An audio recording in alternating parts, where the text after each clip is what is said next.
సింది ప్రభుత్వం దళిత వర్గాల కోసం గణితంలో ప్రవేశపెట్టిన విప్లవాత్మకమైనటువంటి దళిత బంధు పథకాన్ని ప్రస్తావన కూడా లేదు. ఇది చాలా దురదృష్టకరం. దళిత సమాజం పట్ల వీళ్ళకు ఉన్నటువంటి నిర్లక్ష్యానికి, వాళ్ళ ఫ్యూడల్ విధానానికి ఇంతకన్నా గొప్ప నిదర్శనం కూడా అవసరం లేదు. అదేవిధంగా మత్స్యకారులకు భరోసా లేదు, ఎవరికి కూడా చెప్పుకోదగ్గ భరోసా లేదు. ఇందులో విశేషం హైలైట్ ఏంటంటే ఆర్థిక మంత్రి ప్రతి మాటను ఒత్తి ఆ డబ్బు వచ్చినప్పుడు అదేందో పెద్ద మహాప్రపంచం విజయంలాగా ఒత్తి చెప్పడం తప్ప కొత్తది ఏమి లేదు. ఒత్తి పలుకులు పలకడం తప్ప కొత్తగా చెప్పింది ఏమి లేదు. ఏ ఒక కొత్త సంక్షేమ పథకం కానీ ఏది కూడా లేదు.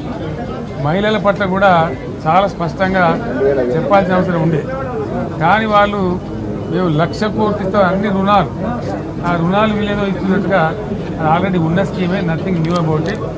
ఏమి లేదు, ఏది కూడా లేదు. మహిళల పట్ల కూడా చాలా స్పష్టంగా చెప్పాల్సిన అవసరం ఉండే, కానీ వాళ్ళు మేము 1,00,000 కోట్లతో అన్ని రుణాలు, ఆ రుణాలు వీలేదో ఇస్తున్నట్టుగా ఆల్రెడీ ఉన్న స్కీమే, నథింగ్ న్యూ అబౌట్ ఇట్. ఏమి లేదు. వెరసి ఇష్యూ యాజ్ ఏ హోల్.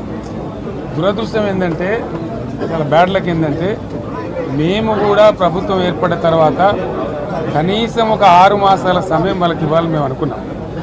నేను కూడా శాసనసభకు పెద్దగా రాలేదు, కానీ ఈరోజు బడ్జెట్ చూస్తే ఏ ఒక్క పాలసీ ఫార్ములేషన్ జరగలేదు.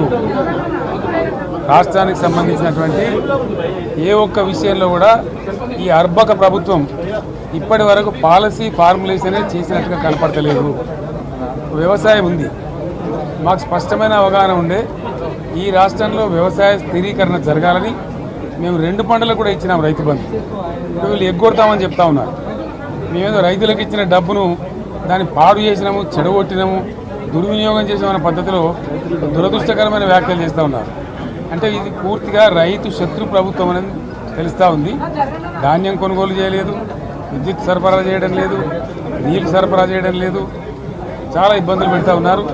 ఇంకా రైతు భరోసా, రైతు బంధు గురించి ఇంకా ప్రస్తావనే లేదు. ఎప్పుడు వేస్తారని మా ఎమ్మెల్యేలు అడిగితే కూడా కనీసం సమాధానం చెప్తలేరు. కాబట్టి రైతులను వంచింది ప్రభుత్వం, వృత్తి కార్మికులను వంచింది. ఒక్క పాలసీ, ఇండస్ట్రియల్ పాలసీ ఏమిటి? ఏమి లేదు. బట్టి గ్యాస్ ట్రాష్ పంచరంగ ఈస్మాన్ కలర్ లాగా చెప్పడం తప్ప, స్టోరీ టెల్లింగ్ లాగా ఉన్నది తప్ప బడ్జెట్ చెప్పినట్టు లేదు.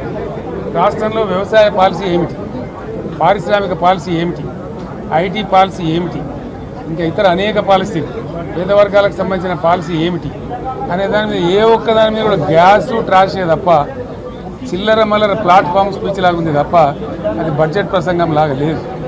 రాజకీయ సభలలో చెప్పినట్టు ఉంది తప్ప ఏ ఒక్క పాలసీని కూడా నిర్దిష్టంగా ఈ పనిని మేము ఎట్లా సాధిస్తాం, మా గోల్స్ ఇవి, మా టార్గెట్స్ ఇవి అనే పద్ధతి కానీ పద్దు కానీ లేదు. ఇది పేదల బడ్జెట్ కాదు, రైతుల బడ్జెట్ కాదు, యువల బడ్జెట్. విశ్లేషణలో మీకు తెలుస్తుంది.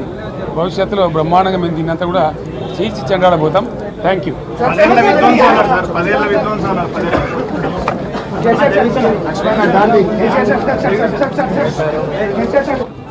అనేక ఆంక్షలు పెట్టబోతున్నట్టుగా ప్రత్యక్షంగా చెప్పి రైతులకు ఆల్రెడీ మోసం చేశారు. బడ్జెట్లో వాళ్ళ నైజాం కూడా స్పష్టంగా బయటపడింది. రైతులకు ఇచ్చిన డబ్బును దాన్ని పాడు చేసినాము, చెడగొట్టినాము, దుర్వినియోగం